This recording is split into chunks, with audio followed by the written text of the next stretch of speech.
ఇప్పుడు ఇతను అదుపులో ఉన్నాడు కాబట్టి కోర్టులో హాజరుపరిచి రిమాండ్కు తరలించి ఇంకా ఈ సైకో కిల్లర్కి సంబంధించి ఎవిడెన్స్లు ఏమేమి కలెక్ట్ చేస్తారు, ఇతని గత చరిత్ర ఏంటి, ఇవన్నీ కూడా కూపీ లాగుతూ ఉన్నారు. సో డెఫినెట్గా ఈ అరాచకవాది ఎవరైతే చిన్నపిల్లలను కూడా చూడకుండా మొత్తం పిల్లల్ని పెద్దల్ని అందరినీ కూడా అరగంటలో 6 మందిని చంపేసినటువంటి ఈ సైకో బతకటానికి వీల్లేదని ప్రతి ఒక్కరు కూడా చెప్తా ఉన్నారు.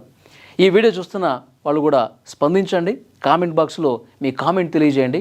ఈ సైకో కిల్లర్ని అరెస్ట్ అయ్యాడు కాబట్టి ఇతన్ని ఏం చేయాలి, ఇతన్ని జైల్లో పెట్టి, ఎందుకంటే నేను ఎందుకు అంటున్నానంటే వాళ్ళ భార్యతో అంతకుముందు రోజు గొడవంట, ఎందుకు నన్ను ప్రశ్నిస్తావు నువ్వు, నేను ఎక్కడుంటే ఏంటి, ఎవరితో తిరిగితే ఏంటి, నిన్ను చంపేస్తా. యూట్యూబర్ వైష్ణవి ఉంది కదా, యూట్యూబర్ వైష్ణవి కేసు ఉంది కదా, భర్త యూట్యూబర్ వైష్ణవిని చంపేశాడు, తర్వాత పోలీసులు అరెస్ట్ చేశారు, జైలుకి వెళ్ళిపోయాడు. 4 రోజులు మాట్లాడుకున్నారు, ఛానల్స్ 4 రోజులు మాట్లాడుకున్నాయి, తర్వాత ఏమైంది అందరూ మర్చిపోయారు, మళ్ళీ బయటకు వచ్చేస్తాడు.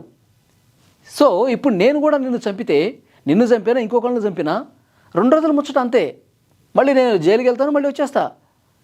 ఏం చేస్తారు? ఈ విధంగా తన భార్యతో అన్నాడంట. సో ఇదే విషయం రాజ్కుమార్ భార్య తన ఆడపడుచుకి ఫోన్లో చెప్పిందంట ఈ విషయం. సో అంటే అతని ధీమా చూడండి, నేను ఎంతమందిని చంపినా, ఎంత సైకోగా బిహేవ్ చేసినా ఏం చేస్తారు, అరెస్ట్ చేసి జైల్లో పెడతారు, మళ్ళీ బయటకు వచ్చేస్తా, షరా మామూలే, నన్నెవ్వడు ఏమి చేయలేడు. ఈ ధైర్యంతోనే ఇంత దారుణానికి ఒడిగట్టినటువంటి